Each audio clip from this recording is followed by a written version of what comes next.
Obrigada, Josélia. Bom dia a todas, a todos. Talvez eu me repita um pouco aqui, porque é a segunda mediação que eu faço nesse ciclo tão importante, mas algumas coisas precisam ser repetidas. Então, a começar pelo agradecimento, né? Eu agradeço a Josélia e a equipe que trabalha com ela, o convite para estar aqui hoje, nesta mesa de encerramento do ciclo Intelectualidade Negra. Esta é a 6ª mesa, se eu não errei na conta, mas acho que é isso mesmo que a Josélia acabou de falar, do ciclo, que acontece uma semana depois da Semana da Consciência Negra, e justamente na semana em que o novo presidente da fundação, que deveria, e eu cito aqui a lei de sua criação, promover a preservação dos valores culturais, sociais, econômicos, decorrentes da influência negra na formação da sociedade brasileira, eu termino a citação. Então, na mesma semana em que o novo presidente dessa fundação afirma que o racismo não existe no Brasil, contesta a necessidade de reparação histórica aos negros e negras do Brasil em decorrência da escravidão, em mais um desses episódios cotidianos que nos põem à prova todos os dias. E ainda assim, cá estamos, reunidos uma manhã ensolarada de sábado, não para negar a existência de algo, mas para reafirmar as existências várias de livros, autores, religiões e línguas. Na mediação que fiz no início da semana nesta casa, comentei que a amplitude dos temas das mesas do ciclo, não circunscritos à questão racial ou a qualquer outra questão, apontavam generosamente para os caminhos escolhidos pelos convidados. Dito de outra forma, caberá a eles, na melhor defesa do melhor sentido do intelectual, definir os limites da sua fala. Conversar, é isso que faremos aqui.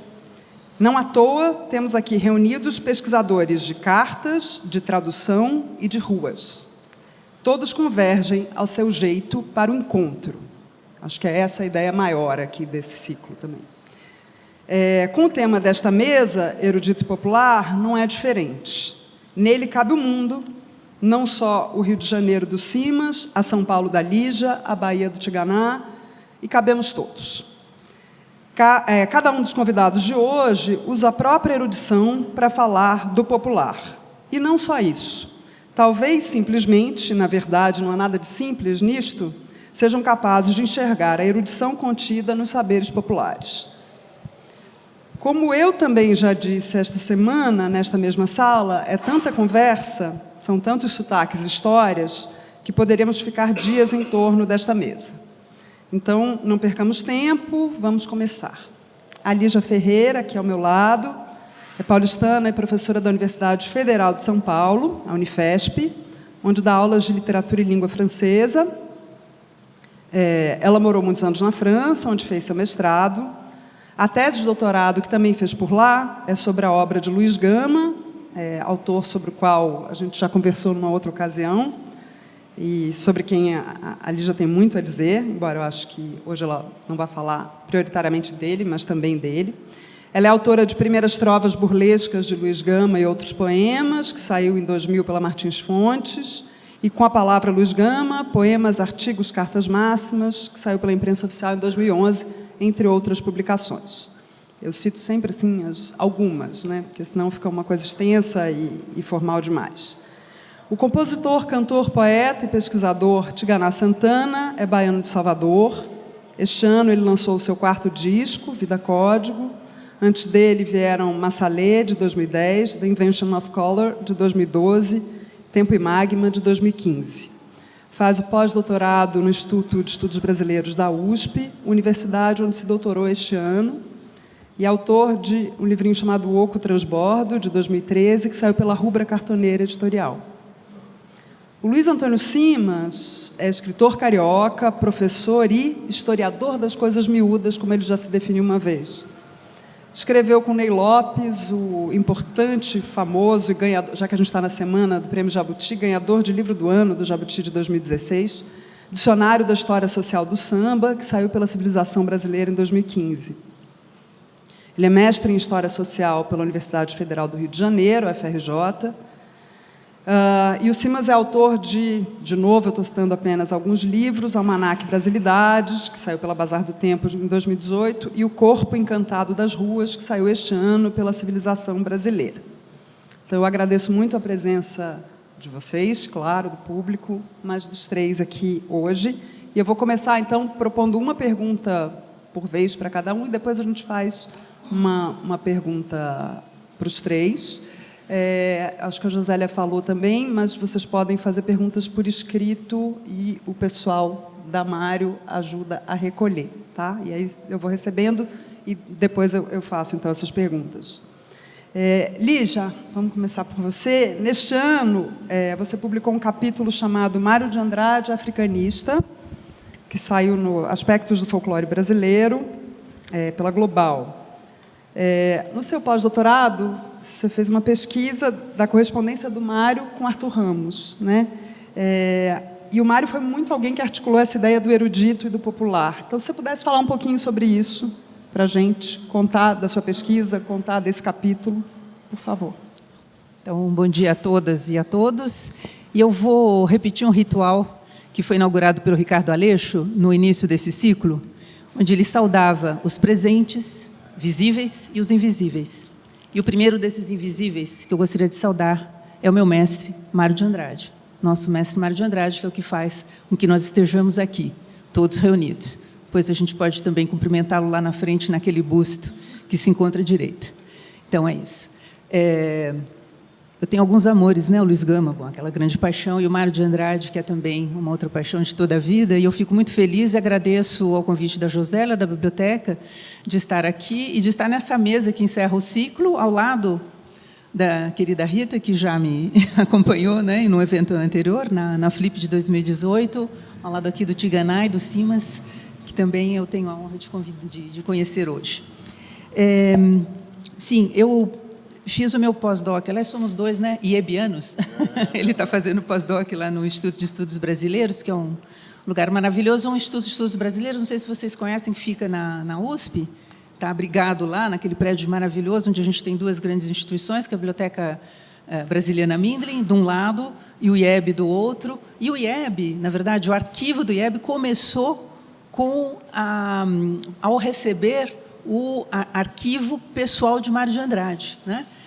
Coleções de arte, das artes visuais, mas principalmente, aliás, o Mário é uma coisa assim fenomenal, porque parece que ele antecipou e anteviu aquilo que seria, digamos assim, um tesouro para tantas gerações, que eram seus arquivos pessoais, né? Então, eu fiz o meu pós-doc sob a supervisão do Marcos Moraes, que é o grande especialista hoje, né, digamos assim, de Mário de Andrade, mas principalmente da correspondência de Mário de Andrade, e foi justamente ao fazer minha pesquisa sobre Luiz Gama e outras coisas mais em paralelo que eu me deparei com uma correspondência de Arthur Ramos e Mário de Andrade, e decidi me aprofundar um pouquinho sobre esses dois, sobre esse diálogo, nessa interlocução epistolar. Por quê?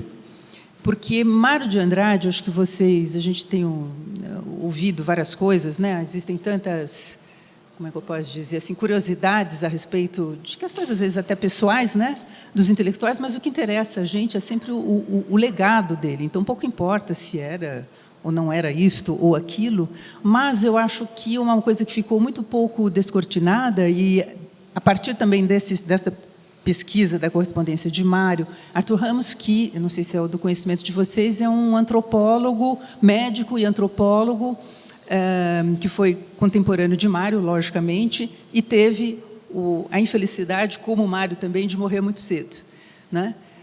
Mas os dois, e principalmente o Arthur Ramos, naquele momento, estou falando aqui de 33 a 44, que é o período que eu examino da correspondência deles, esse Arthur Ramos era o africanista, o maior estudioso, né, sobre o tema das culturas negras no Brasil e também nas Américas, e considerado, ele era uma referência mundial.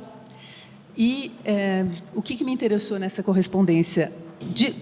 Diferentemente do que a gente tem nas correspondências entre o Mário e, por exemplo, Manuel Bandeira, Mário e Tarsila do Amaral, que eram assim amigos próximos, né? Era uma correspondência de amigos profissionais. E o que ligava, e o que fez com que houvesse essa interesse e esse diálogo, era o fato de que o Mário, principalmente quando esteve na chefia do Departamento de Cultura, você sabe que o Departamento de Cultura de São Paulo foi uma espécie de embrião, né, das secretarias. O Mário de Andrade, ele convocou o Arthur Ramos para ajudá-lo a trazer conteúdos e a vir formar pessoas aqui em São Paulo para estudar o folclore negro, a música negra, enfim, as culturas negras no Brasil. Tanto que houve... O Mário de Andrade criou, entre as várias... É fenomenal o que o Mário de Andrade fez quando ele esteve chefiando o Departamento de Cultura, né? De 35 a 38. Ele foi defenestrado ali pelo Estado Novo. Vou comentar alguma coisa. Você vai me controlando aqui no tempo. Mas, enfim, e ele tem nessas, entre as várias cartas, né, que eles trocaram, uma delas, ele o convidava a vir a São Paulo, né, para vir formar pessoas, porque, reconhecidamente, internacionalmente, o Arthur Ramos era um estudioso, digamos assim, consagrado, ele era convidado a universidades pelo mundo afora, principalmente nos Estados Unidos, e ele dizia, precisamos de alguém que venha falar aqui sobre as culturas negras. Ele falou assim, eu gostaria que fosse você. Então, o Arthur Ramos esteve várias vezes aqui presente, formando, fazendo palestras, e um momento muito interessante dessa... que fica meio lacunar, depois vocês me perguntem, tá? Ou você e também o público, mas um momento muito interessante, já que nós estamos aqui no mês de novembro, mês da consciência, eu acredito que é o mês ainda, né, da consciência negra, e dezembro, janeiro, fevereiro, eu acho que para sempre, ainda mais depois desses... digamos assim, lamentáveis eventos, né, que nós temos, eu acho que agora essa consciência negra, para mim, não tem mais data, é para sempre. Mas um período que era muito interessante, sobre o qual o Mário se dedicou profundamente, e que teria um pouco o significado do que nós temos esse mês, foi o cinquentenário. Em 1938, era o cinquentenário da abolição aqui no Brasil. E o Mário se dedicou de corpo e alma. Esse daí também eu gosto de trabalhar sobre figuras assim pouco conhecidas ou facetas pouco conhecidas de algumas pessoas. No caso do Luiz Gama, trazer a sua obra toda, mas no caso de Mário, como eu digo, né, até nesse capítulo que você mencionou, que se encontra nesse livro, já vou falar dele depois. Mário africanista, acho que nunca ninguém associa, né, o Mário como um estudioso das culturas negras, é uma coisa assim, formidável, e isso começou até muito antes do Mário ocupar a chefia do departamento aqui. Começou pelos anos de 1928. Olha, só um dado muito interessante. A gente conhece Mário de Andrade como autor de Macunaíma e Amar, Verbo Intransitivo e Contos Novos e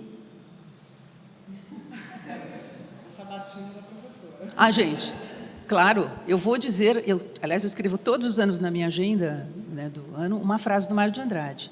Tenho alma de professor, ele dizia.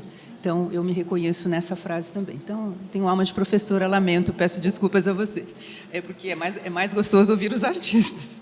Mas, enfim, eu estou fazendo essa... Não é uma sabatina, mas para dizer a vocês que, quando a gente olha a bibliografia do... Não me ofendi, não, é uma honra. É isso que eu sou, é o que me define. Quando a gente olha a produção do Mário de Andrade, o Mário de Andrade, que ela está aqui nesse livro, entre outras coisas, ele escreveu muito, e praticamente o grosso da sua produção é sobre música, musicologia, festas populares, o folclore, né, como se chamava naquele momento, que é muito maior essa produção do que os romances, né, os contos, etc. Então, isso deu um dado muito, muito interessante. E por que eu digo interessante? Porque era dessa maneira que ele era percebido de fora.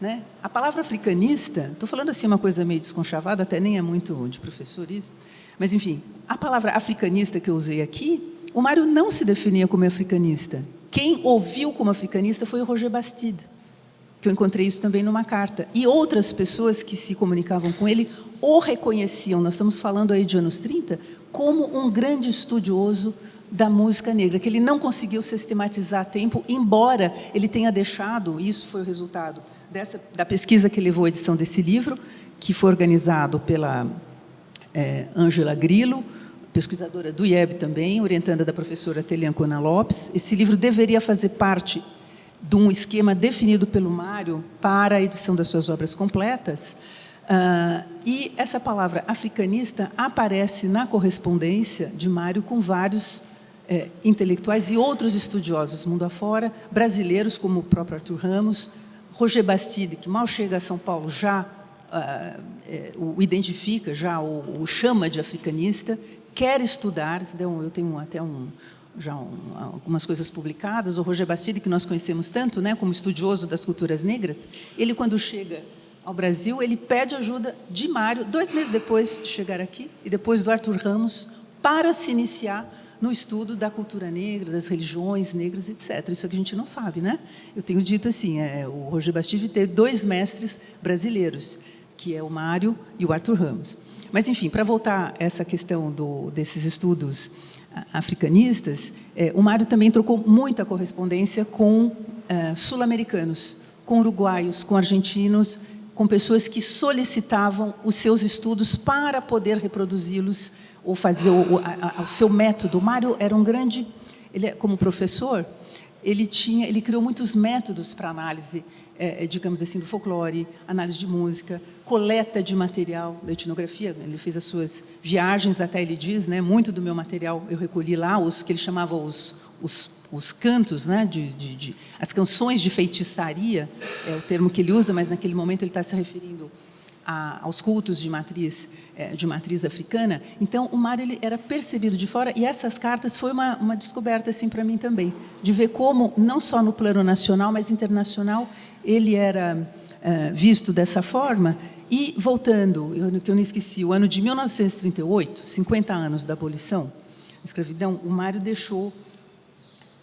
ele se dedicou meses a fio para fazer uma grande comemoração na cidade de São Paulo, né, para o cinquentenário, envolvendo muitos nomes do que nós chamamos as lideranças negras da época, os intelectuais negros dos anos 30, que hoje a gente vai descobrindo, e o Mário bolou um plano que, aliás, a Ângela, nessa pesquisa formidável que ela fez sob a supervisão da Telê, ela traz aqui em anexos o plano dos festejos, das comemorações e das festas, das congadas, das danças, das músicas, da coroação, né, do rei. Ele dizia assim, ele colocou numa nota muito curiosa aqui, a coroação se dará em tal momento pelo prefeito, se ele tiver coragem, né, em 38. Bom, então o Mário deixou todo um esquema, ele começou em fevereiro um ciclo de palestras, um ciclo como a gente tem feito aqui, de conversas, de encontros, e ele dizia assim, estou convidando intelectuais negros para virem a esta sala de brancos, que algumas coisas aconteciam no Teatro Municipal, em outros eventos, porque sala de brancos as quais eles nunca tinham pisado. Então, digamos assim, há um Mário de Andrade que a gente vai descobrindo nisso daí, que é muito interessante, né? Então, no ano de 1938, ele faz todo esse programa, ele inicia as comemorações em fevereiro. Nós comemoraríamos a coroa, né? Assim, o encerramento seria no dia 13 de maio, né? No dia 9 de maio, o Mário é defenestrado, né, pelo interventor em São Paulo. Então, ele não finaliza, ele não pronuncia uma conferência que foi resgatada e que está transcrita integralmente nesse livro, a conferência que ele ia fazer ao lado de intelectuais negros, como Francisco Lucrécio, o pessoal da Frente Negra Brasileira, ele não chega a fazê-lo. Então, boa parte do que ele havia planejado acaba não acontecendo. Mas, como é que eu vou dizer? Não aconteceu, mas acontece. E existe agora, graças a esse trabalho. Eu não falo dele apenas pelo capítulo, aliás, tem o meu capítulo, que se chama Mário Africanista, tem outros ensaios, né, de apoio, que se chama Mário Folclorista, maravilhoso, também feito por uma outra professora do Rio de Janeiro.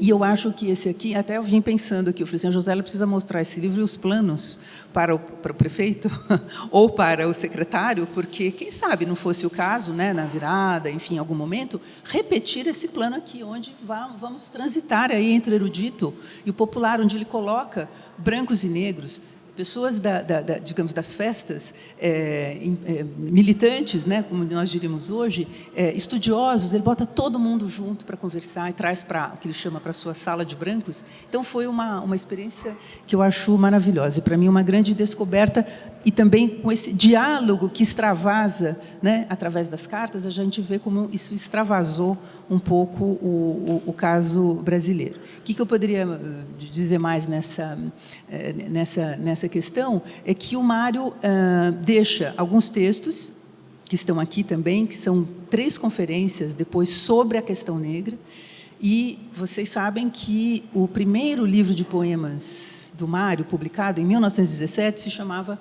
Há uma gota de sangue em cada poema. Esse é um título, né, maravilhoso. Então, eu sei que ficam aí, tem até coisas recentes que saíram. O Mário, durante muito tempo, não sei se vocês, que são muito jovens, acompanharam isso, o Mário era tido como uma pessoa, assim como tem essa indagação sobre orientação sexual, gente, está em tanta carta, tanta... Enfim, o legado dos intelectuais não passa por aí, mas o Mário tinha essa profunda, e eu acho que a Ângela também contribuiu muito para isso, e eu tive a felicidade de não só de ter sido professora, mas também ter estado nas bancas de mestrado e doutorado da Ângela, que se debruçou sobre essa questão, e o Mário, sutil e elegantemente, nunca negou que ele tinha gotas de sangue africano dele mesmo, em seu corpo e na sua mente, né? Então, essa parte desses estudos, que só agora também vem à tona, revelam esse empenho que o Mário não teve tempo de executar. Mas, quer dizer, deixou todas essas notas de trabalho, e onde a gente vê, tem até uma parte interessante, que eu não vou poder citar aqui agora, depois a gente conversa, onde o Mário, ele antecipou, e ele faz todo um trabalho nessas viagens que ele fez, coletando não só as danças, as músicas, anotando pontos que foram publicados na França nos anos 30, posso depois dar um exemplo, se vocês quiserem, mas ele vai anotando muitos ditos populares, muitos textos de pelejas, por exemplo, né, que são aquele gênero, né, das cantorias, enfim, dos desafios, onde ele vai levantando isso e ele diz, pois é, ele falou assim, isso está muito enraizado na cultura brasileira, esse preconceito, né, que a gente falava preconceito, não usava-se a palavra racismo ainda, muito enraizado, e ele diz assim, e nós ainda continuamos, está dizendo isso nos anos 30, ali, 35, 30 e poucos, e ainda acreditamos que há uma convivência pacífica e harmoniosa nesse país. Ou seja, o Mário também já denunciava, digamos assim, da sua maneira, o mito da democracia racial, né? Quem vai contestar esse mito da democracia racial, se tiver algum sociólogo por aqui, é o Florestan Fernandes, que vai acabar desmontando isso. O Mário, em 30 e poucos, ele já vai nos apontando, nesses estudos, essa falácia que era a crença da convivência harmoniosa, da presença harmoniosa e sem embates e sem, digamos assim, palavras muito cruéis, como ele disse, esses ditados, esses apodos são muito cruéis em relação aos negros e estão presentes, inclusive, como ele dizia assim, nesse Brasil profundo, nessas cantorias. Ele falou assim, lá onde não deveria existir. Acho que eu paro por aqui e agradeço. Obrigada, se vocês tiverem depois alguma outra pergunta. Bom...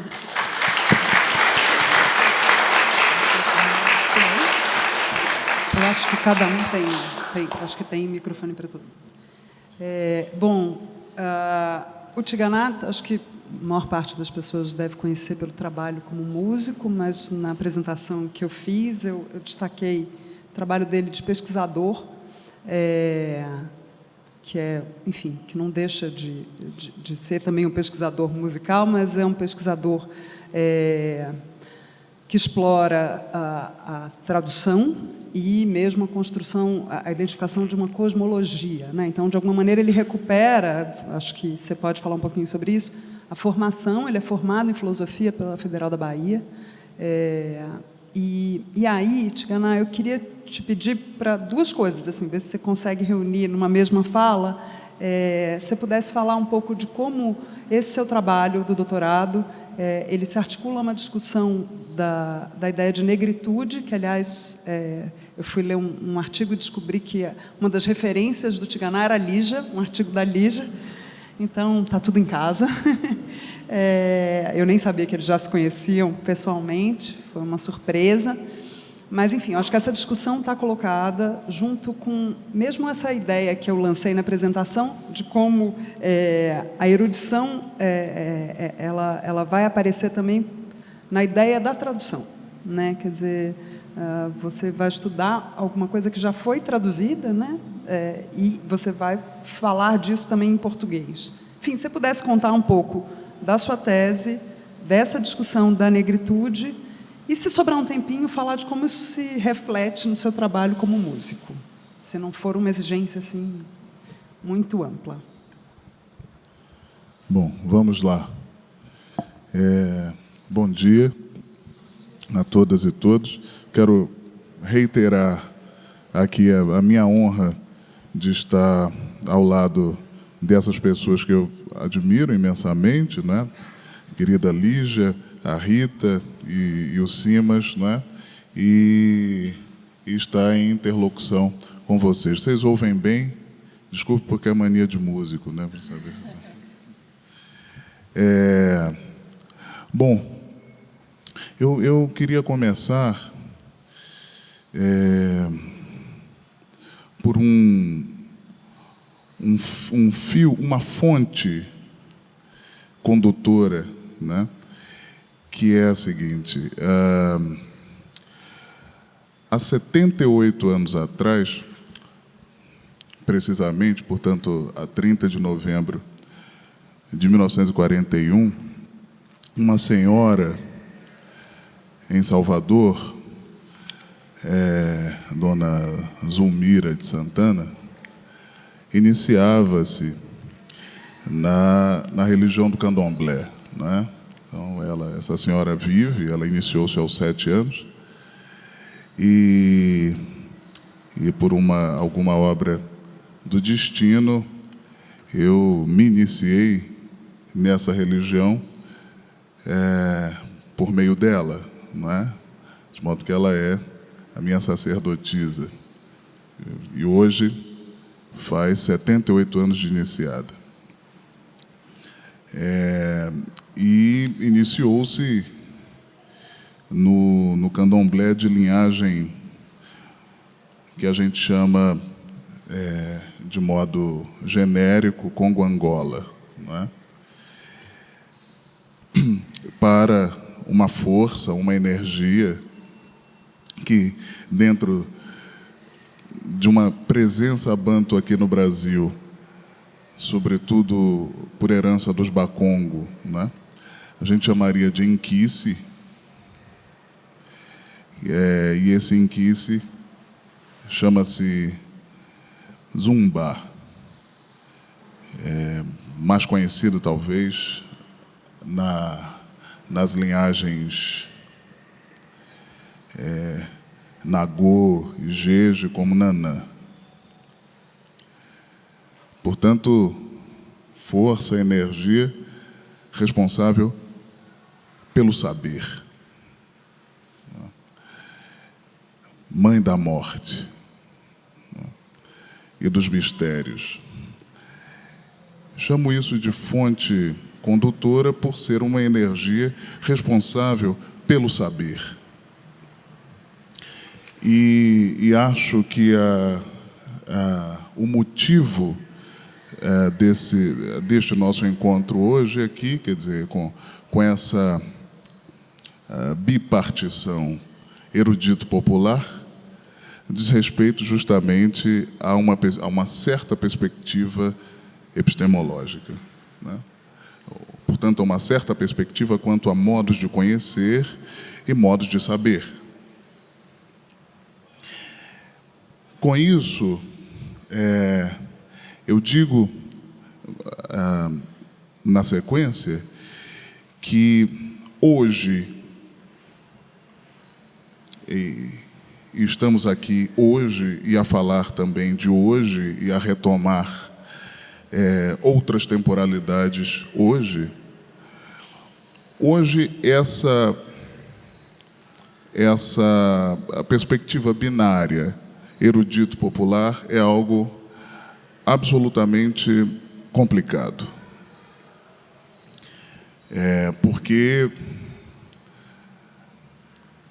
em nome de uma divisão erudito-popular, a partir das nossas heranças coloniais, e heranças coloniais evidentemente racializadas, não é? Há aí uma hierarquia absolutamente assimétrica entre essas epistemologias, de modo que uma pessoa como Dona Zulmira não seria uma pessoa de erudição, né? Portanto, seria alguém de um saber menor. E mesmo a força que a rege, e que também rege os saberes, faria parte de uma esfera menor dos saberes. É por isso que a gente deve... Eu gostei muito do título deste nosso encontro, justamente para chamar a atenção para a importância de sua desconstrução.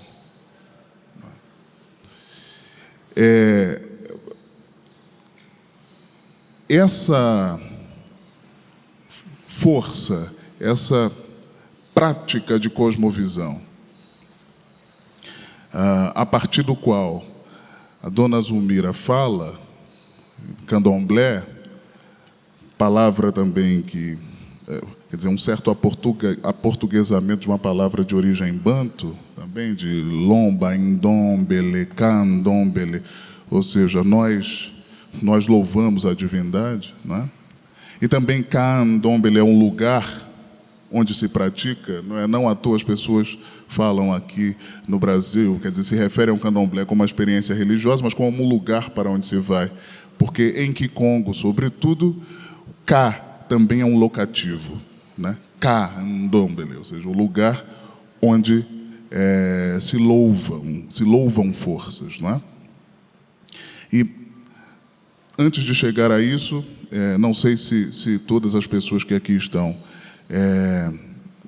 a par do que a gente chama de banto, mas, a princípio, a rigor, dizer banto é tratar de uma classificação linguística, de um tronco linguístico que compreende cerca de 600 povos do continente africano, né? Abaixo da da atual República dos Camarões, não é? Livrando a costa ocidental do continente africano, o centro-sul inteiro, né? Então, essa classificação linguística inicia-se, sobretudo no século XVII, com pesquisas de investigadores portugueses. À época também se construíam ali, se elaboravam as primeiras gramáticas, com as gramáticas em torno de línguas africanas, né? E esses investigadores portugueses perceberam que em regiões como Moçambique, Congo e Angola, havia um radical comum, intu, ou tu, para o desígnio de uma ideia de pessoa, não é? Então, intu, atu, vatu, muntu, não é? E esse radical que dá origem à palavra hoje tão conhecida, que é ubuntu, né? E untu indica tanto pessoa quanto cabeça. Cabeça é intu. Muntu, pessoa, na língua Kikongo, língua também banto, é literalmente mu, é por ou estar dentro de. Muntu, da cabeça, né? Pessoa é alguém que é algo que está dentro da cabeça, né? E essas palavras,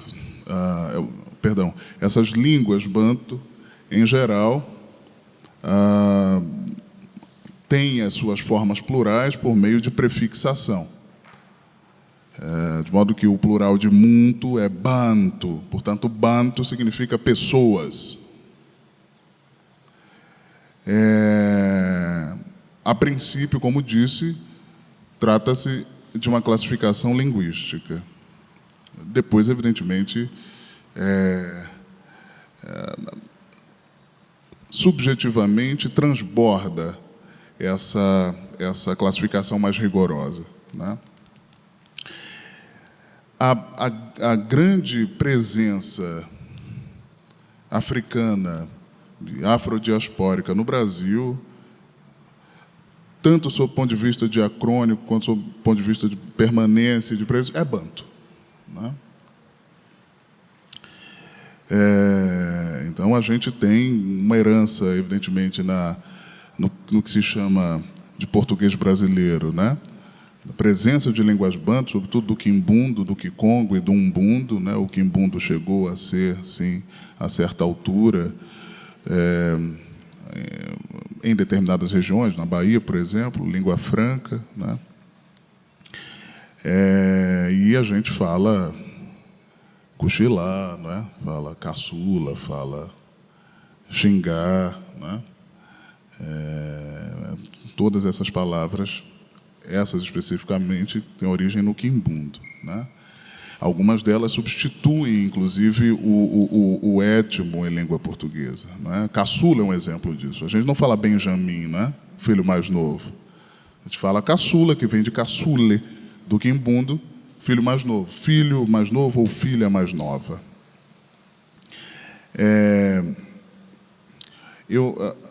Feita essa digressão, eu queria voltar a esses diversos saberes. Ora, em muitas dessas cosmologias banto, o que se pode ver, o que se pode perceber, é uma relação horizontalizada com os saberes.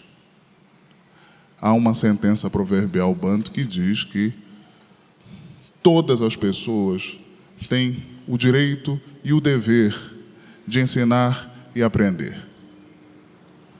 Ora, dentro dessa perspectiva de pensamento, quer dizer, a gente conceber que existe uma relação verticalizada com saberes é se afastar totalmente dessa chave de pensamento. Nesse sentido, não cabe uma divisão assimétrica dos saberes, né? As pessoas, diz também uma outra sentença proverbial, se especializam nos diversos saberes, mas a única razão pela qual alguém pode se tornar um nganga, portanto um especialista, né? E especialista significa fazedor. Nganga vem de um verbo antigo, né? Vanga, que significa fazer. A única razão pela qual alguém se especializa é para compartilhar essa especialidade com uma comunidade, né? E aí nós temos os sentidos mais amplos dessa ideia de comunidade, que evidentemente transborda uma ideia consanguínea de comunidade. Não à toa, essas comunidades se reconstituíram nas diversas travessias, não é? que constituem a nossa história transatlântica aqui, para lembrar Beatriz Nascimento, né? Ora, como eu posso dizer, e toda a minha fala vai em direção, na direção dessa desconstrução de saberes assimétricos, eu não quero dizer que a colonização e colonização racializada, quer dizer, aprendemos com Fanon que há uma fusão entre o que se possa compreender por uma prática e por uma ideologia coloniais, né, e racismo, né, os racismos, eu não quero dizer que as práticas coloniais, as práticas e ideologia coloniais inventaram essa assimetria entre os diversos saberes. No entanto, institucionalizaram essa assimetria, né? E contribuem para aquilo que o Boaventura de Souza Santos chamou de epistemicídio e que é recuperado de forma magistral pela grande pensadora Sueli Carneiro, num contexto aqui notadamente racializado, né? Epistemicídio, quer dizer, o epistemicídio se pratica entre vetores raciais distintos.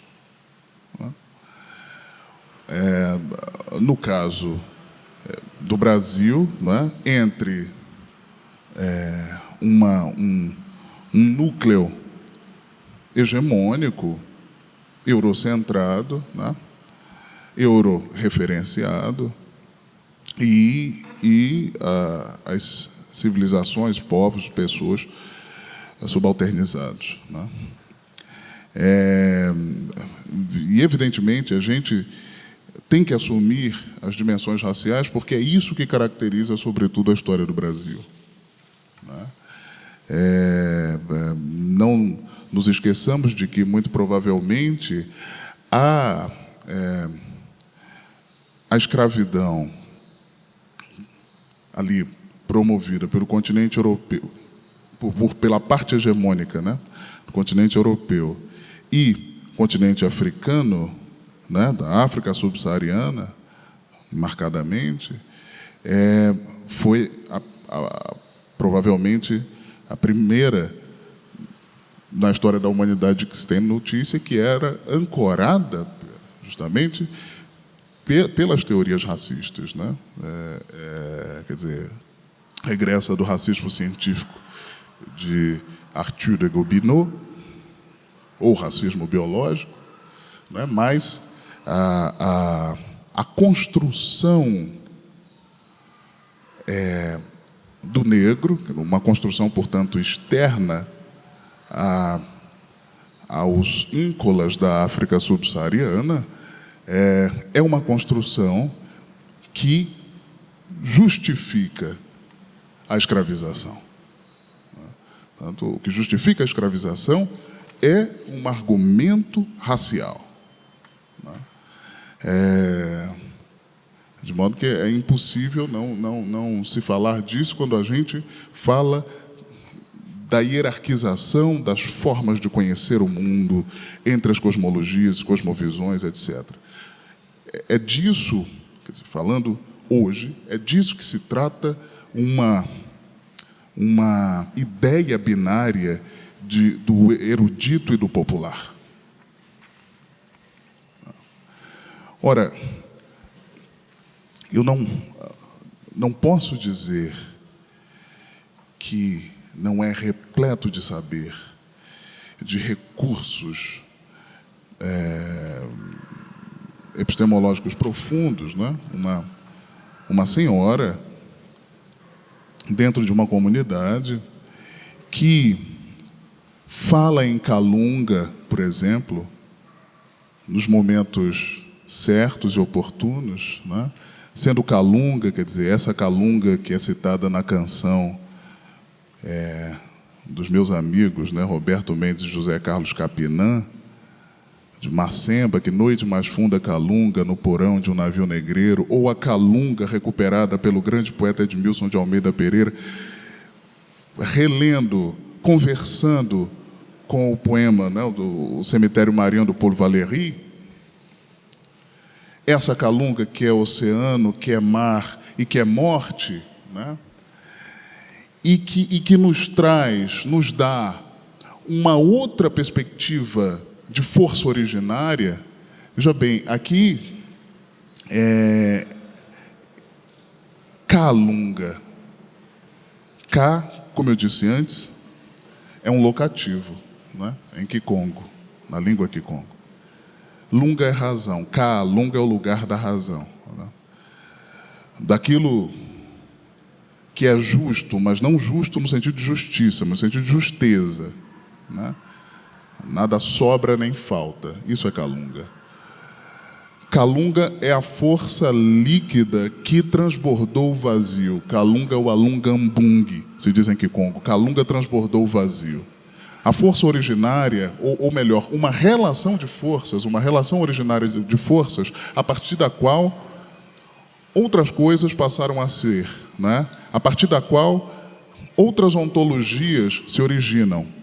Mas não se trata aqui de uma relação entre um simples, o unitário, que gerou o complexo, como a gente aprende dentro de uma certa mundividência ocidental, sobretudo moderna e positiva, né? Se trata de a gente pensar em forças originárias, né, como uma relação de forças, quer dizer, ser é um conjunto de coisas que interagem, né? É muito diferente.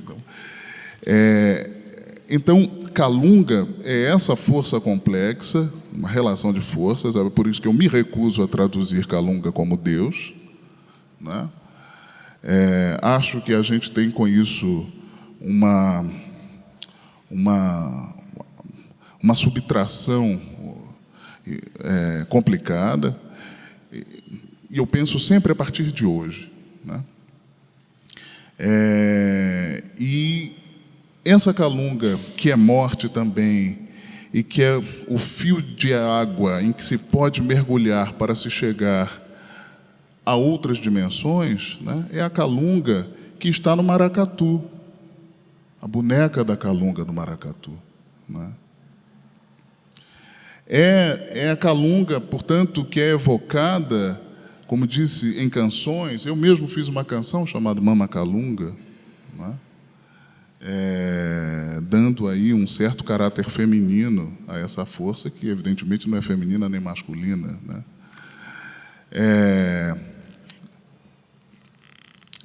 E, quer dizer, em que medida faz sentido eu dizer que esse popular propriamente é alguma coisa que requereu certa sofisticação, desculpa, esse erudito requereu certa sofisticação, e esse popular é fruto de uma prática irrefletida, que em alguma medida é isso, né? Como a gente estava até conversando ontem, como se numa roda, que é a roda da capoeira, que é a roda do candomblé, que é a roda do jongo ou do samba-chula, né? Os indivíduos se convidam pelo seu buraco originário, né, para ocuparem o centro desse buraco que é mistério, para dançar o mistério, né? Um mistério que vem a partir de uma concepção banto de códia, que é a espiral que forma os fatos, né? Como se vivem as temporalidades, né? Então, as pessoas dançam assim, porque dançam em torno de um mistério originário que é evidente, né? Que está ali sempre no centro. É diferente da perspectiva de uma semi-reta que tem uma origem e vai, né? Na verdade, aqui é se pensar a experiência humana e uma certa vivência de historicidades e temporalidades por meio da códia, Ngongo também, ou Nkata, se quisermos, né? Que é a bobina das existências, né? É uma espiral. Então, essas práticas, né, são práticas, evidentemente, repletas de saberes. O que a gente, acho que vive odiernamente, se a gente pode falar de uma certa intelectualidade negra, e aí negro me referindo às pesquisas da professora Lígia aqui, né? Eu gosto muito do que o grande poeta Aimé Césaire diz em relação à negritude, como uma resposta de entes históricos à história, não é? E essa intelectualidade negra, evidentemente, deve se comprometer com a possibilidade de a gente responder a uma história de subalternização, desrealização, hierarquização, assimetria, né? Justamente colocando os saberes para conversar, né? Em lucongolo, como se diz em Kikongo, em horizontalidade, né? Acho que,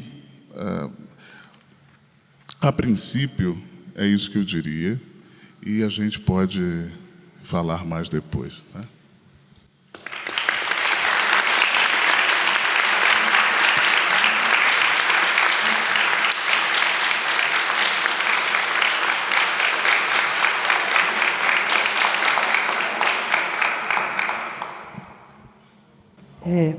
Bom, antes de passar a palavra ao Simas, eu vou fazer uma pergunta, eu vou, enfim, passar para talvez a festa mais reconhecidamente popular no país, que é o Carnaval, e de que o Simas é capaz de falar, mas só queria fazer um adendo à apresentação que eu fiz dele, porque eu não sei se vocês acompanham o Simas, ele já escreveu em jornal por muito tempo, não sei se o seguem no Twitter, mas o Simas é capaz de juntar num mesmo tweet o Botafogo, o Espinosa, o Walter Benjamin e o Zeca Pagodinho.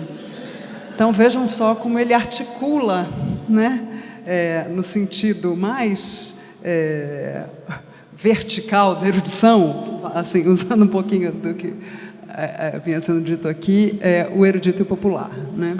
E aí eu queria citar um trecho um texto, acho que publicado em blog ou em jornal, eu não anotei aqui, mas quando ele diz o seguinte: a macumba é demasiadamente sofisticada para tempos boçais. E, na verdade, Simas, em uma coluna sua no Globo, você chamou de terrorismo religioso os ataques aos espaços de culto de matriz africana, especialmente recorrentes no Rio nos últimos tempos, né? E especialmente grave, acho que na região da Baixada, no Rio. E para o próximo ano há uma discussão que também já vem ocorrendo há algum tempo, mas em relação à diminuição de verbas para desfiles de escola de samba, e isso tem uma ligação direta também com a questão da religião do prefeito e com aquilo que ele vê como, enfim, alguma coisa quase da ordem demoníaca, nem sei dizer, não sei nem reproduzir, porque me parece um pouco estapafúrdio. Aí eu fico me perguntando, sim, mas se isso seria em parte, se tudo isso seria parte de uma mesma ação de intolerância, para não falar de um terrorismo antipopular. Por exemplo, eu penso aqui na relação que as escolas têm com os orixás e tudo mais. Enfim, se eu pudesse, a partir disso, falar das coisas que você escreve e pesquisa. Bom dia. Agradecer aqui o convite de todo mundo, agradecer especialmente o convite da Josélia, uma honra estar aqui com vocês, refletindo, falando um pouquinho sobre isso, pensando um pouco sobre essas questões. E é interessante pelo seguinte, eu sou um historiador, né? Então eu costumo dizer que eu tenho o vício da história, né? Aquele vício da história que muitas vezes acho que auxilia e outras vezes, de repente, até prejudica, porque a gente tem uma certa mania de historicizar tudo. E, além disso, eu sou um carioca, eu nasci no Rio de Janeiro, morei muito tempo na Baixada Fluminense, né? Onde minha avó, inclusive, tinha um terreiro, e um terreiro que misturava rigorosamente tudo, né? Como é muito peculiar da religiosidade do Rio de Janeiro, a terra do Omolocô, né? A terra das macumbas mais cruzadas que a gente pode imaginar. Porque minha avó era uma alagoana que foi para Pernambuco muito nova, e ela se inicia em Pernambuco no sítio de Paiadão. Ela é neta de santo de Paiadão, da Xambá pernambucana, portanto, que é o Nagô do Recife. Minha avó chega ao Rio de Janeiro, uma família nordestina, vai para a Baixada Fluminense, ela cria uma casa da Xambá na Baixada Fluminense, e é uma história muito peculiar de vida, que quando minha mãe carnal, aos 12 anos de idade, vai ser iniciada na Xambá, o oráculo manda ela não se iniciar, dizendo que o caminho da minha mãe era outro, e minha mãe acaba se iniciando na Encantaria de Mina, com o Santo Crioulo, que é o introdutor da Encantaria de Mina maranhense, no Rio de Janeiro. Minha mãe é iniciada para o encantado, que é o caboclo Japetequara, né? Que curiosamente é um caboclo brasileiro que também é turco, né? Ele é pai de Mariana, de Jarina, né? E de Dona Rondina e tal. Então eu cresci numa cidade e eu cresci num ambiente em que desde criança, né? E aí eu chego à tua colocação, o extraordinário para mim sempre foi muito corriqueiro, né? Eu convivi com Dona Maria dos Anjos, por exemplo, que trabalhava com o encantado Curupira. E eu achava a coisa mais normal do mundo o Curupira ser o encantado que descia no terreiro, né? Eu vi a minha mãe, quando ela recebia Japetequara, a dureza do caboclo Japetequara, porque Japetequara se encantou num tronco de sucupira, né? Ele não morreu. Japetequara lutou na Guerra do Paraguai, e quando ia morrer, ele passou pela experiência do arrebatamento e encantou-se no tronco de sucupira velha. Por isso é que se diz que quando a sucupira floresce é porque Japetequara está na terra, né? Por isso é que o ponto de seu Japetequara diz: todos morreram, eu não morri, né? Então, para mim, o extraordinário sempre se apresentou de uma coisa muito corriqueira e muito naturalizada, né? Tanto que quando me perguntam se acredito nesse tipo de coisa, eu digo que isso realmente para mim não tem a menor relevância. Eu vivo o rito, então não é uma questão que é colocada para mim, pelo menos no campo da crença. Eu acho que eu fui uma criança que vi Japetequara, eu fui uma criança que vi Mariana da Bela Turca, né? Eu fui uma criança que vi seu Zé Tupinambá dançando na guma, soltando as suas flechas. Então isso para mim está entranhado como uma naturalidade, nesse sentido. E cresci numa cidade em que isso acontece, né? Cresci no Rio de Janeiro, em que no início do século XX, as umbandas, as umbandas sempre no plural, né? Porque não existe a umbanda, são conjuntos de ritualísticas que envolvem desde a pagelança indígena, né? Até muito da tradição banto, né? Passando também, evidentemente, pelo misticismo judaico cigano. O Rio de Janeiro é uma cidade de profunda presença cigana. A Praça Tiradentes, no centro do Rio de Janeiro, era o campo dos ciganos. João da Baiana, quando perguntam para ele de onde vem o pandeiro que ele toca, na entrevista que ele dá ao Museu da Imagem do Som, ele diz que escutou muito pandeiro dos ciganos da Praça 11, né? Rio de Janeiro tem uma escola de samba no subúrbio, Imperatriz Leopoldinense, que é fundada por uma comunidade de ciganos, e cujo primeiro presidente, Dr. Oswaldo Macedo, é um cigano, é um intelectual cigano, é um médico cigano, né? O Rio de Janeiro dos judeus da Praça 11, a Praça 11 que tinha um bairro judaico e ao mesmo tempo era a pequena África de Heitor dos Prazeres, tanto que meu parceiro querido e mestre Ney Lopes escreve recentemente um livro chamado Preto que Falava Yiddish, né? Porque ele descobre uma documentação que mostra que era comum que pretos da Praça 11 falassem o Yiddish, que era a língua do comércio judaico na Praça 11. Praça 11, antes existia um bloco de carnaval chamado Rancho dos Hebreus, né? E eles desfilavam cantando em Yiddish, né? Marchinhas em Yiddish. Então isso é uma coisa muito peculiar, né? E está entranhada no Rio de Janeiro. Mas ao mesmo tempo, para chegar na tua indagação, o Rio de Janeiro sempre foi uma cidade disputada. O Rio de Janeiro oficialmente é uma cidade fundada para expulsar franceses, que num certo momento resolveu que tinha que ser francesa para negar que é africana, né? Para negar que é cigana, para negar que é portuguesa, que é judaica. E o Rio de Janeiro, em relação às pluralidades africanas, ainda tem um outro detalhe. O Rio só recebeu escravizados do complexo banto. As rotas de tráfico negreiro para o Rio são as rotas do Congo, Angola, Moçambique. Mas o Rio recebe uma migração interna muito grande, sobretudo após a proibição do tráfico, né, dos escravizados que vêm daquela região da África sudanesa, né, do antigo Daomé, os iorubás, por exemplo. Então o Rio de Janeiro é uma experiência curiosíssima, porque é muito provável, meu mestre Ney Lopes diz isso, né, que um banto, por exemplo, de Angola, dificilmente na África teria a oportunidade de encontrar um jeje do antigo Daomé. Mas no Rio de Janeiro eles se encontraram, né? E a cidade, portanto, é esse caldeirão que eu acho que tem muito a ver com a formação das umbandas que Cartola chamava de macumba carioca. Cartola, quando perguntam, Cartola, o que você era? Como é que começou com a música? Eu sou cambono da macumba carioca. Ele diz isso. Mano Eloy Antero Dias, né, um patriarca do jongo do Rio de Janeiro, dizia que era babalorixá da macumba carioca. Tata Tancredo da Silva Pinto, né, um grande sacerdote e músico, autor de General da Banda, compositor de várias canções que Moreira da Silva gravou. Tata Tancredo se dizia um Tata de Inquice da macumba carioca, né? Então, uma cidade que apresenta essas pluralidades, mas ao mesmo tempo uma cidade que na virada da monarquia para a república, ela resolve virar francesa.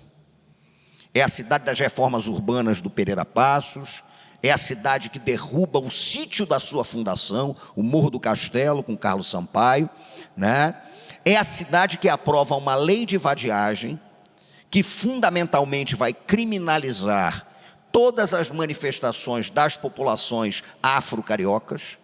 A lei de vadiagem é de 1890, né?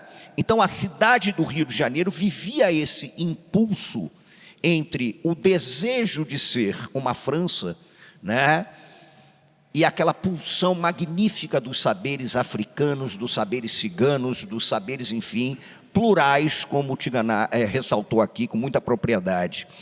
O Machado de Assis dizia uma coisa que eu acho muito fascinante sobre o Rio de Janeiro, que o Rio pode ser lido como um palimpsesto. O palimpsesto é os papiros, né? É a técnica de você raspar um texto que está escrito num papiro para colocar outro texto por cima dele. Isso era muito comum entre os monges, né, da Idade Média, que raspavam os textos profanos para escrever em cima deles textos sagrados. Só que os vestígios desses textos raspados não se apagam nunca, porque eles estão ali, né? Então é uma cidade que apresenta vestígios de suas culturas bantus, de suas culturas sudanesas, de suas culturas ciganas, de suas culturas judaicas, esse caldeirão. Agora, esse caldeirão é um caldeirão tensionado o tempo inteiro. E aí, pesquisando sobre o Rio de Janeiro, porque a rigor, né, quando pergunta, você é um especialista em história da África? Não sou. Você é um especialista, você é o quê? Eu estudo a história das ruas de minha cidade e as sociabilidades que foram construídas nas ruas de minha cidade. E necessariamente, se eu estudo as sociabilidades e saberes que circulam nas ruas da minha cidade, eu vou mergulhar nas sapiências que vieram da África. Porque senão não sobra nada no Rio de Janeiro. Eu não teria o que estudar, né? Simplesmente não teria o que estudar. E mais do que isso, aí é que eu acho que vem uma questão crucial e que termina desembocando nessa questão do prefeito. Por quê? É para pensar essas culturas do Rio de Janeiro que eu comecei a trabalhar muito com duas ideias. Primeiro, a ideia de cultura de fresta, e segundo, a ideia de culturas de síncope. E quando é que isso começou? Começou quando em 2012 eu estava escrevendo um livro sobre a história da Portela. Eu recebi um convite para escrever um livro sobre alguma escola de samba para uma coleção. E como eu sou o Império Serrano no Rio de Janeiro e a grande rival do Império Serrano é a Portela, eu resolvi testar os meus limites de historiador e escolhi a Portela. Quando eu estava quase terminando um livro, e esse livro da Portela me fez perceber uma coisa que eu levo comigo até hoje, né? Eu descobri que nós não terminamos o livro, nós abandonamos o livro, né? Porque senão a gente vai passar a vida escrevendo um único livro. Então, chegou um momento em que esse livro não terminava nunca. E eu resolvi fazer a chamada última entrevista, ou as últimas entrevistas. Para quê? E aí eu tive uma conversa com um grande mestre de bateria da Portela, que faleceu 3 anos depois do livro ter sido escrito. E a conversa ia num ritmo um tanto quanto óbvio. quando ele virou-se para mim e disse o seguinte: por que a bateria da Portela, ela foi batizada no dia 20 de janeiro de 1928. E é por isso que nosso padroeiro é Oxóssi, são os caboclos, é Mutalambô, porque é dia de São Sebastião, que nas macumbas cariocas é amalgamado a isso. E aí ele vira-se para mim e diz: e é por isso que nós tocamos para Oxóssi na avenida. É por isso que nós tocamos o agueré. Porque a base do toque de caixa da Portela é o agueré de Oxóssi até hoje. Outro dia mesmo estava conversando com o Nilo Sérgio, o mestre de bateria da Portela, né? Quando esse mestre falecido Timbira, me falou isso, ele redefiniu a minha perspectiva de encarar as escolas de samba. Por que isso? Por uma razão que é muito simples. Há uma historiografia oficial das escolas de samba que trabalha com a seguinte linha de reflexão: as escolas de samba nas décadas de 30, 40, 50 eram agremiações predominantemente negras que todavia contavam histórias, dramatizavam histórias brancas. Um exemplo: o primeiro samba que Candeia faz para Portela chama-se 6 Datas Magnas. Candeia tinha 16 anos.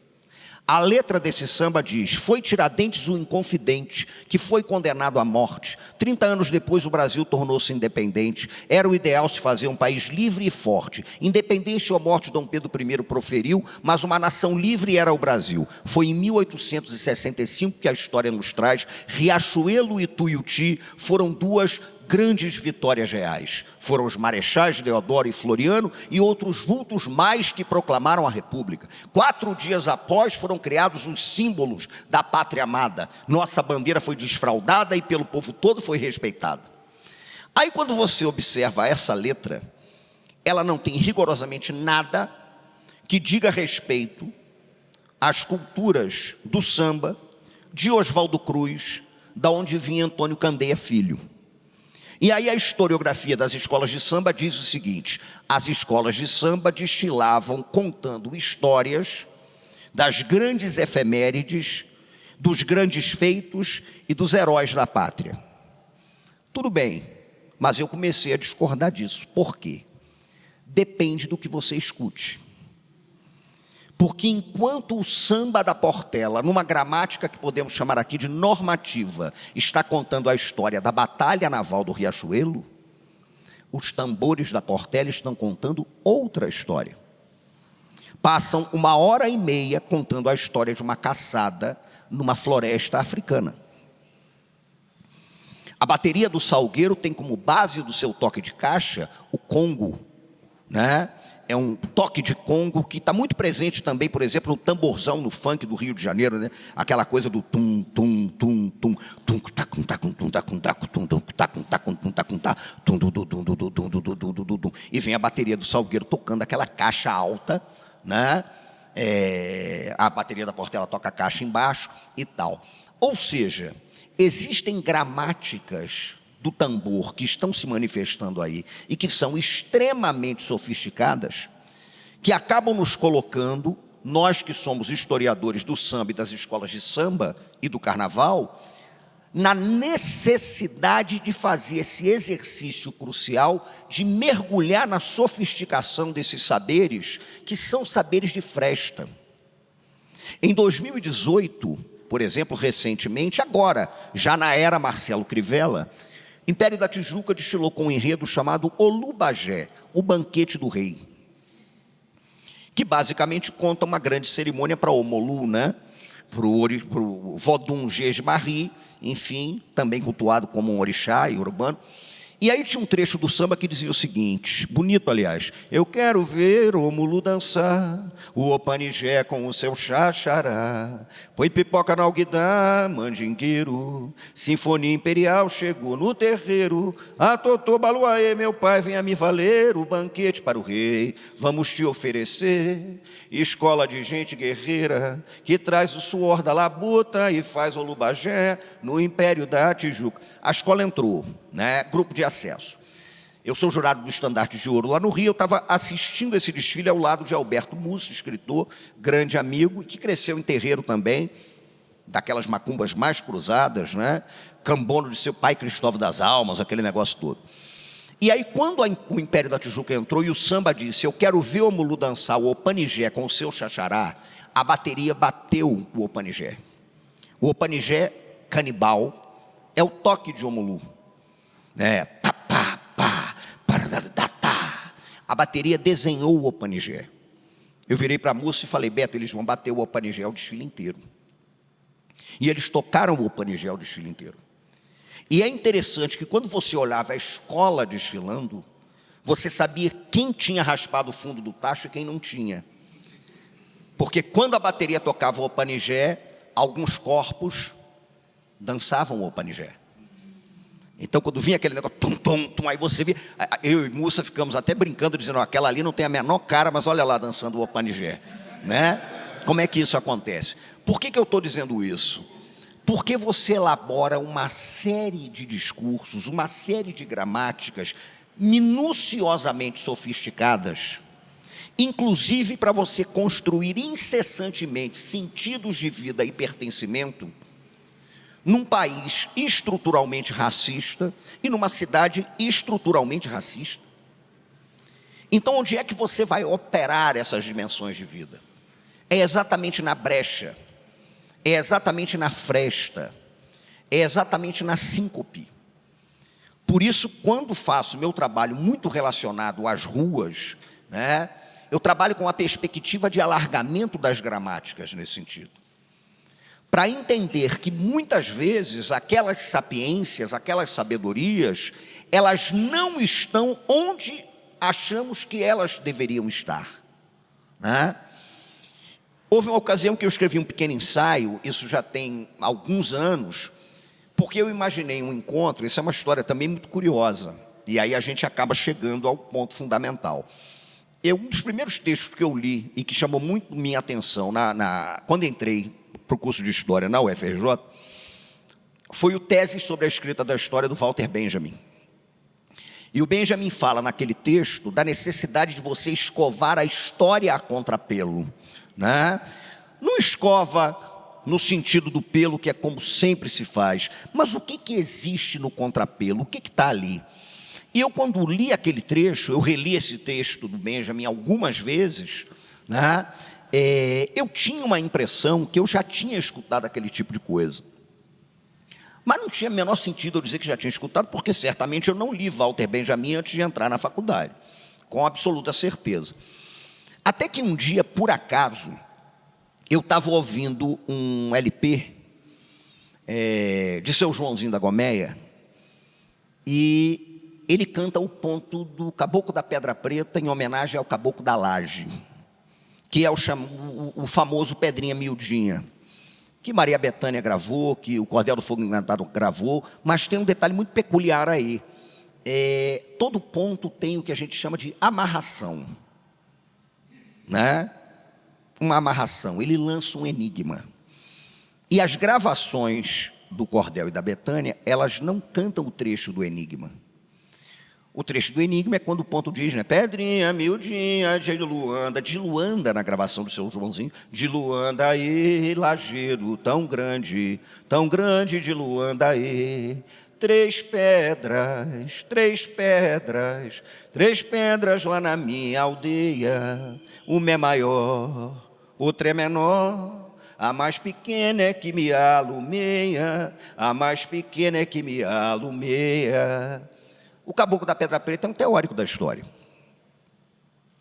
Quando ele fala que são três pedras na minha aldeia, uma é maior, outra é menor, a mais pequena é a que me alumeia, ele está propondo uma amarração que Benjamin, em outro sentido e em outra gramática, propõe nos escritos sobre a história. É você perceber que muitas vezes você vai encontrar o caminho da historicidade no residual, né? Naquilo que não é explícito, no vestígio e não no documento oficial. E isso exige um mergulho do historiador, né? Que é um mergulho radical. Não só um mergulho radical, né? Na tentativa de conhecer um pouco dessas gramáticas, mas um mergulho radical que passa também por uma reflexão que eu acho crucial. O colonialismo, ele ataca o corpo, o colonialismo ataca os saberes e o colonialismo ataca as linguagens. São 3 grandes ataques da colonialidade. Domestica o corpo, aniquila saberes e destrói linguagens. Isso daí me parece que é uma questão crucial. Então, tentar entender também, né, como opera o colonialismo como elemento destruidor de linguagens e como operam as culturas de fresta na incessante tarefa de impedir que essas linguagens sejam destruídas, tensionando essa relação, né, eu acho que é crucial o que a gente estuda. Perceber essa dimensão é absolutamente relevante, né? Eu tenho trabalhado muito essa questão do carnaval a partir do conceito, né, da cidade entendida como terreiro, no sentido do que é um terreiro de Omolocô, por exemplo. Eu escrevi um texto num livro antigo chamado Pedrinhas Miudinhas, propondo que a gente pensasse a cidade a partir da ideia do terreiro. Depois desenvolvi isso melhor com um grande parceiro meu, Luiz Rufino, num livro chamado Fogo no Mato, a Ciência Encantada das Macumbas, que é um livro de epistemologia e ontologia. A gente reivindica a necessidade de pensar um complexo das macumbas como um complexo sofisticado, né, para o desvelamento de mundos, né? E nesse processo, eu vejo muito a minha cidade a partir de uma oposição que existe entre o território e o terreiro. O território é um espaço funcional. Lá no Rio de Janeiro, por exemplo, o viaduto de Madureira é um território funcional. A função daquele território é fazer você de carro e de um lado a outro de Madureira. Mas no momento em que você começa a fazer um baile charme debaixo do viaduto, você terreirizou aquele território. No sentido de projetar a prática do território para a dimensão do encanto, para a dimensão do transe, não no sentido do transe religioso propriamente dito, mas no sentido da disponibilidade para estar numa situação, né, de encanto. Porque no fim das contas as umbandas ensinam que o contrário da morte não é a vida. E o contrário da vida não é a morte. O contrário da vida é o desencanto. O contrário da morte é o encantamento. É nesse sentido que o Caboclo das 7 Encruzilhadas dizia que tem muito vivo que está morto e tem muito morto que está vivo exatamente por causa disso, né?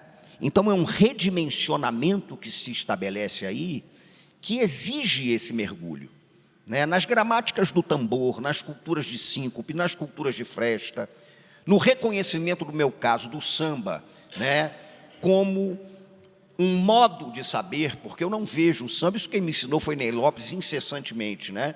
Não apenas, evidentemente, um ritmo, um gênero musical, mas um complexo de saberes que inclui a maneira como você morre, a maneira como você celebra o nascimento, a maneira como você se veste, a maneira como você canta, né?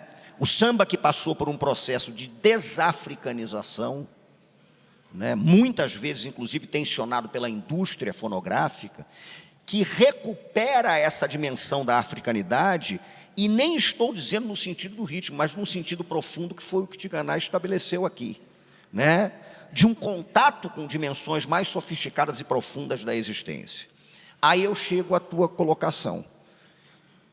Você imagine só o prefeito do Rio de Janeiro, que é uma figura de dimensão tacanha, encapsulado, né, num fanatismo muito pouco sofisticado, eu diria mesmo grosseiro, e além de tudo isso, racista em todos os sentidos que o racismo pode ter, não só naquele sentido da impressão da cor da pele, mas no sentido que Fanon chamava a atenção do racismo que opera no campo do simbólico, a partir da desqualificação dos saberes daqueles que são subalternizados pela experiência da história, né? Então você imagine isso. Por isso escrevi esse artigo no Globo, que deu uma confusão boa lá no Rio, né? Dizendo que fundamentalmente nós temos que trabalhar isso no sentido de entender como terrorismo religioso e como racismo religioso, e não apenas na dimensão da intolerância religiosa, né? E mais do que isso, entender, e aí eu concluo essa primeira colocação, cruzando aqui, encontrando a fala do Giganá nessa encruzilhada, e é entender uma coisa que me parece fundamental. A manifestação mais sórdida do racismo é aquela que se estabelece na impressão da cor da pele, né? E é o que me dá, por exemplo, como branco, proteção.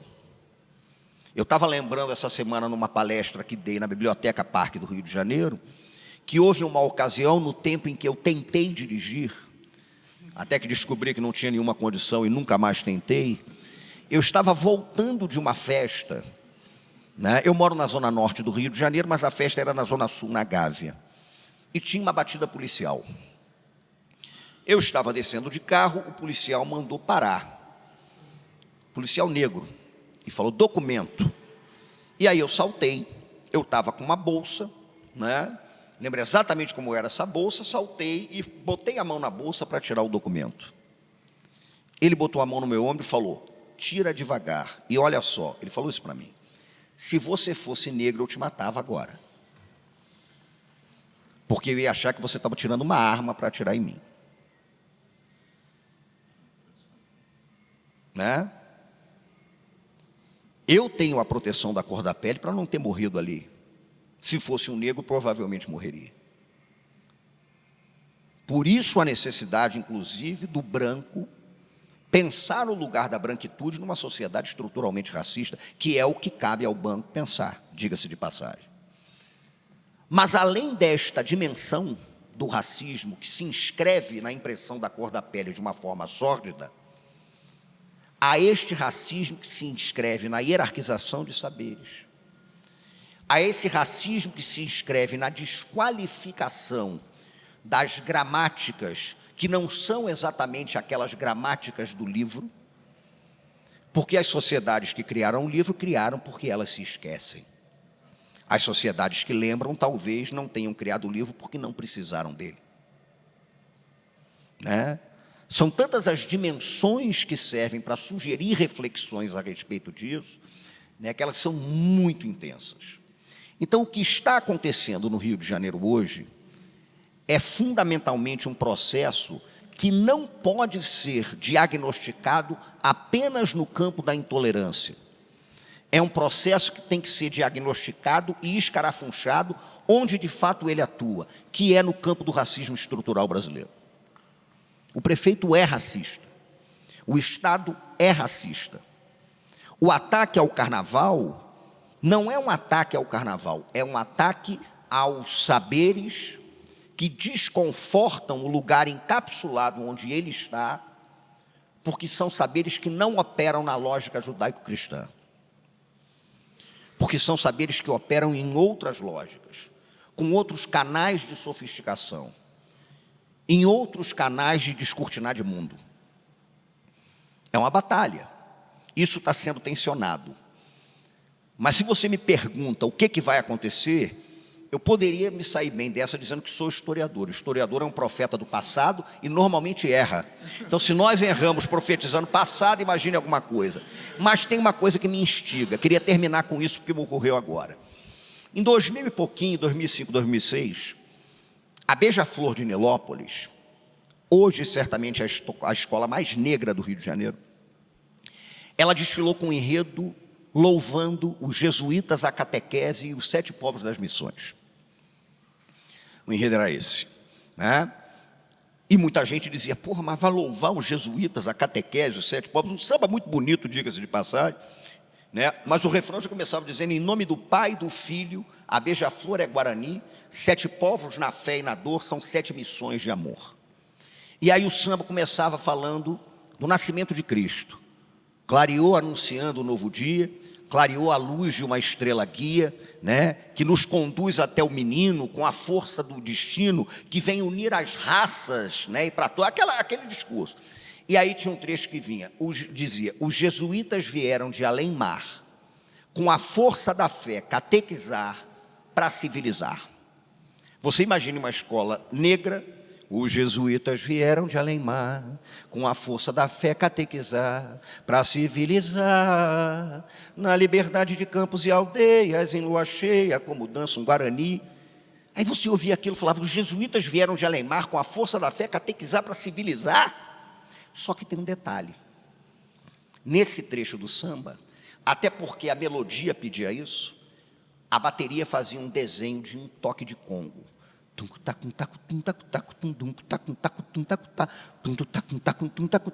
Os jesuítas vieram de além-mar e os corpos dançavam o congo de ouro.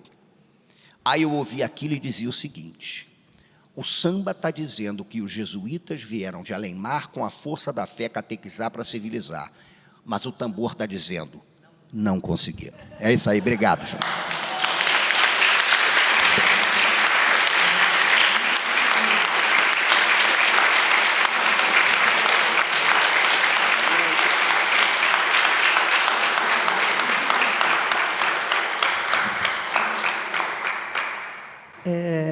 Bom, existe um manual do mediador que é assim: a gente tem que terminar num momento alto, assim, no grande.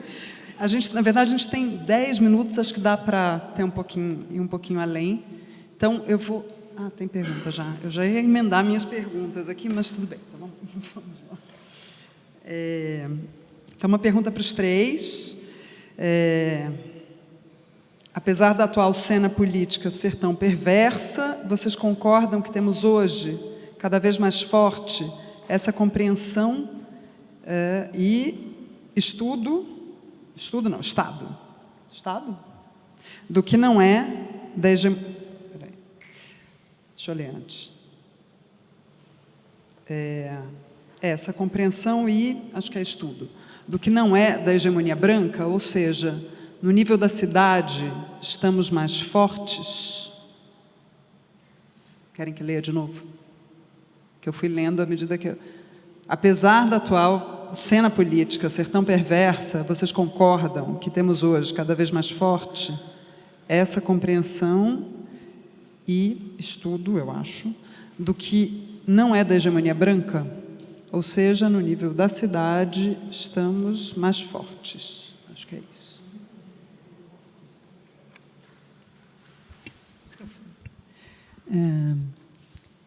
Eu não vou responder essa pergunta, mas eu queria dizer o seguinte, que eu não sei em que momento ela foi formulada, mas eu acho que o que o Simas acabou de nos trazer é isso, gente. Eu tô aqui, ó, minha cabeça está girando. Eu falei assim: Mário, venha logo, por favor, porque eu acho que ele estaria aqui em êxtase, ouvindo vocês dois, principalmente músicos, estudiosos nesse sentido. Eu acho que, se vocês me permitem, eu já peço desculpas ao Simas, mas eu estou achando que esse lugar, gente, o negócio agora é lugar de fresta. Os outros não estão dando conta. Então, nem vou falar, tem um conceito que eu acho um pouquinho problematizado, mas esse lugar de fresta, para mim, ficou muito, muito claro. E eu acho que nós temos aí uma gramática, sei lá, urbana, civilizacional. Eu acho que as nossas cidades, eu estou pensando até São Paulo, eu acho que em algum momento está havendo esse descompasso. Eu acho que, eu não sei, vou comer, tudo assim, é muito sensação, tá? Ainda epidérmica. Eu acho que até em São Paulo agora tem alguma outra coisa, nós temos na cidade, talvez tambores gritando, uma outra coisa que está em dissonância com esse discurso aí que está, né, que está pesando sobre nós, eu digo sobre nós, sobre mim. Acho que eu levei alguns meses para tentar me organizar, ainda estou cognitivamente nesse país que nós vivemos hoje, mas eu acho que é possível, talvez, a gente encontrar sentidos maravilhosos e ver que não passará, né? Não passarão. Eu acho que vou prestar atenção na cidade de São Paulo, eu acho que tem aí a cidade agindo como um tambor, dizendo outra coisa. Não vão vencer. Né? Não sei, mas eu estou falando de uma sensação assim, gente, aqui não tem formulação nenhuma, é só minha mesmo.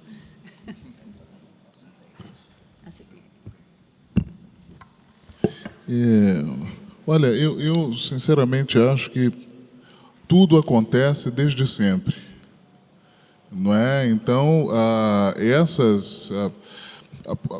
os mergulhos nos outros saberes, tudo isso sempre aconteceu, né? Agora, a forma como isso se edita e como as pessoas passam a saber, né, desses funcionamentos é que se vai modulando, né? Mas a gente vive, né, vive uma experiência de opressão e de opressão ontológica, né? Já desde muito tempo, quer dizer, isso se confunde com o que a gente pode chamar de história do Brasil, né? Mas as resistências, as formas quilombolas de ser, quer dizer, no sentido mais amplo, né? Sempre existiram, né? E o quilombo também, de novo, retomando a Beatriz Nascimento, né? É justamente quando uma pessoa, é a recusa total, é a total refutação de alguém no que diz respeito a ser propriedade de outra pessoa. Isso é o quilombo, né? E isso da forma mais ampla, né? E isso se dá também de forma comunitária, né? Quer dizer, quilombo, uma prática dos Imbangala, dos Iaga, né? Provavelmente um assentamento fortificado, tanto em Kikongo quanto em Quimbundo, mas também um agrupamento de pessoas, mas um agrupamento de pessoas com um propósito, né? Um agrupamento de pessoas que não tem propósito é uma quimvuca que dá origem à palavra munvuca, em Kikongo. Munvuca, é uma multidão, né? Mas o quilombo é um agrupamento de pessoas com um propósito. E essas experiências quilombolas, a despeito de nós a podermos localizar, né, a partir de um referencial banto, evidentemente acontecia de outros modos, né, com outros nomes, com outras reentrâncias e entrecruzamentos, em outras experiências, né? Então, acho que isso foi modulado, né? Hoje a gente pode ver a partir de outra visada, né? Os diversos segmentos podem ver isso a partir de outra visada, mas, no fundo, de novo, essa experiência espiralizada da existência, né? Quer dizer, ou seja, é muito diferente de a gente pensar, como eu dizia antes, numa semi-reta em que a gente vai para frente e que depois desenvolve uma ideia evolutiva, positiva. Quer dizer, quando a gente está mais à frente, a gente está mais evoluído, né? Do que de onde estávamos antes, mas não é bem assim. A espiral é isso, né? Você não tem o mais evoluído, né? As coisas acontecem, sobem e descem sempre, né? Estão num lado, no outro, a origem está sempre no centro, entende? Então, essa origem, que é a origem-relação, é um outro pensamento em torno de forças originárias, né? Então, assim, eu resisto um pouco a perceber as coisas num lugar melhor ou pior, sabe? Eu acho que as coisas acontecem desde sempre, né? Se relacionam, se entrecruzam, propõem, subtraem. É isso, é a nossa experiência de viver, né? As frestas sempre existiram, não é?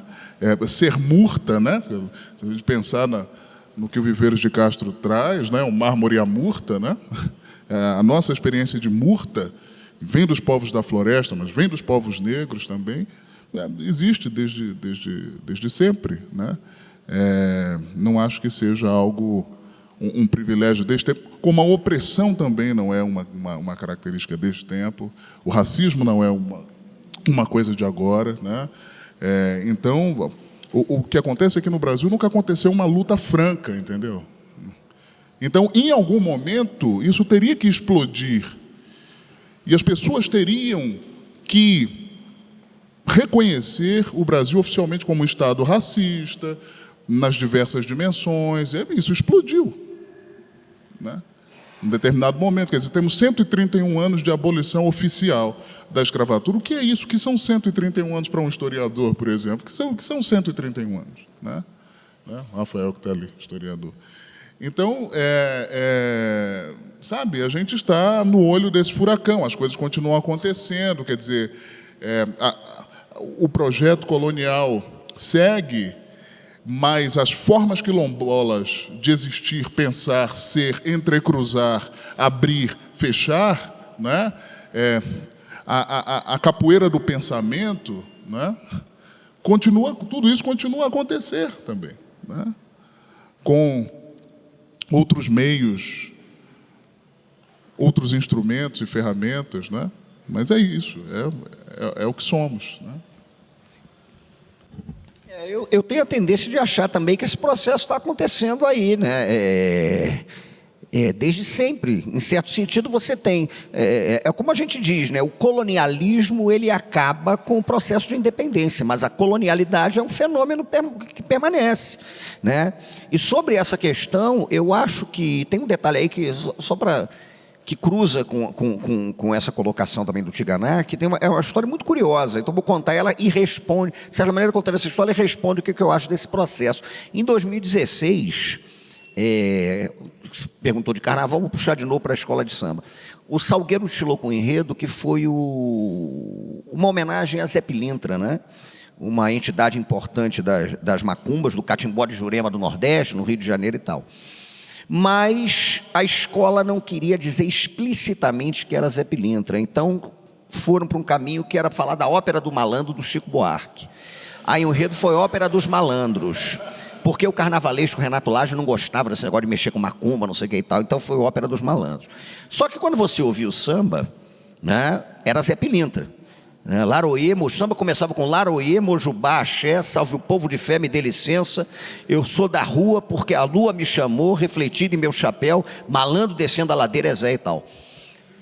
Eu acompanhei essa disputa, até porque quem ganhou o samba foi um amigo meu, Fred Camacho, que é um compositor do Rio de Janeiro e tal. Mas, quando o samba ganhou, o refrão do samba dizia o seguinte: é que eu sou malandro batuqueiro, cria lá do Morro do Salgueiro, se não acredita, bate de frente para ver que o couro vai comer. O refrão que explodiu: é que eu sou malandro, batuqueiro, cria lá do Morro do Salgueiro, se não acredita, bate de frente para ver, o couro vai comer. O samba ganhou. E aí levaram o samba para mostrar ao maior interessado, Zé Pilintra. E quando o samba foi mostrado para seu Zé Pilintra, o que se conta no Salgueiro é que seu Zé Pilintra mandou mudar o samba, porque ele não gostou de uma frase. Seu Zé Pilintra pediu para fazer a seguinte mudança: ao invés de bate de frente para ver, eu prefiro vem para o meu samba para ver. Eu não bato de frente. É um jogo, né? É um jogo. E a artimanha é você levar o jogo para o teu terreno. E aí o Salgueiro desfila com quem não acredita, vem pro meu samba para ver, o couro vai comer. É um jogo, né? E o jogo continua. E é um pressuposto do jogo você não derrotar o inimigo, nem ser derrotado por ele, porque se você aniquila o inimigo ou é aniquilado por ele, o jogo acaba. E a lógica é a do jogo, né?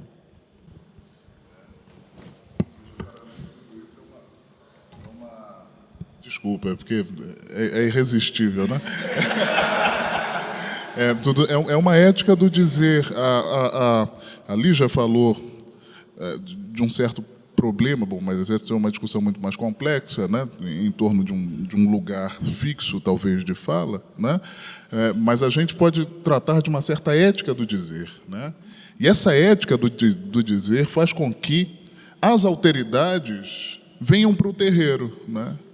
No fundo é isso, quer dizer, reconhecer que há distinções, mas reconhecer que essas distinções necessariamente fazem parte, no sentido mais profundo, de uma comunidade, ou seja, comungam do fato de existir.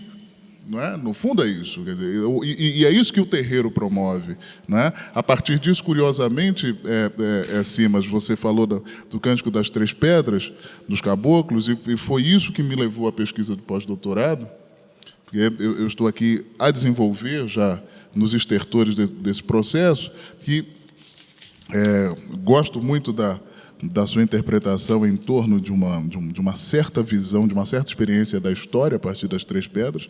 E, curiosamente, também o caboclo, essa figura que é tradutória por excelência, né? Essa figura que entrecruza por excelência e que comunica por excelência, é também, a partir das Três Pedras, o intérprete das três pedras fundadoras da civilização Congo. Macuco Matato, portanto. Matato, e essa palavra Matato está no bairro do Matatu, em Salvador, na Bahia, né? Existe o bairro Matatu, que é uma encruzilhada de diversos terreiros, né? E, então, esse caboclo, tradutor, e essa é a minha ideia, né, no fundo, esse caboclo tradutor traduz justamente essas referências que vêm de outros rios, que vêm de outras possibilidades culturais e de existir, né? Aqui, nesse outro português, nesses outros e diversos Brasis, né? As Três Pedras, né? As três pedras fundadoras da civilização Congo, né? E essas diversas formas de se pensar a história, as experiências. Então, tudo, de novo, tudo continua acontecendo, né? Por meio dos caboclos de Zé Pilintra, dos tambores de lá, daqui, de São Paulo, não é? Do Maranhão, ou seja, porque, no fundo, a experiência de existir é exatamente esta, não é? É exatamente esta. É o pelo e o contrapelo, né? Ou seja, dançar em torno daquilo que é, daquilo que não é, daquilo que vem para aniquilar, daquilo que vem para somar, para construir. É isso, existir é isso, né? Se a gente vai para os ameríndios, quer dizer, quantas quedas do céu aconteceram, né? O governo Bolsonaro não é a primeira queda do céu, né? Então, a gente também aprender a interpretar as coisas desse modo quilombola, diverso, aberto, muitas vezes mais forte, né? E outras vezes mais delicado, né? É isso. Você quer falar, Lígia? Porque infelizmente, acho que a gente tem que terminar. Como eu disse no início, a gente precisaria ficar horas aqui, porque realmente ouvi-los assim, já agradecendo a vocês, eu queria só recuperar uma coisa que a Lígia falou, que o Mário, se referindo ao municipal, teria falado salão de brancos ou sala de brancos, né? Pois é, e aí agora, como novembro é esse mês interminável, como a gente falava antes da mesa começar, não sei se foi nessa semana ou na semana passada, houve um show do Emicida no Municipal, e eu acho que isso... Eu queria terminar com esse registro de que, quer dizer, talvez o Mário ficasse contente com essa presença e enfim, que o Municipal tivesse aberto, lotado e emocionado com a presença de um artista como Emicida. E de um público também. Agora, nos anos 40, teve o Abigail Moura com a Orquestra Afro-Brasileira, quer dizer, em 1940, que tocou no Municipal do Rio, ele de bata, com incenso, com tudo, hein? Nos anos 40. E depois Clementina faz também um show no Municipal do Rio de Janeiro, muito bonito, né? Ainda bem, né? E agora é Emicida. Sim. Então, ainda bem, e sorte a nossa, que escutamos os três aqui. Realmente foi... No Municipal da Semana de Arte, não esqueceu. Pronto. Muito obrigada a vocês, obrigada a vocês todos. Josélia, parabéns pelo ciclo.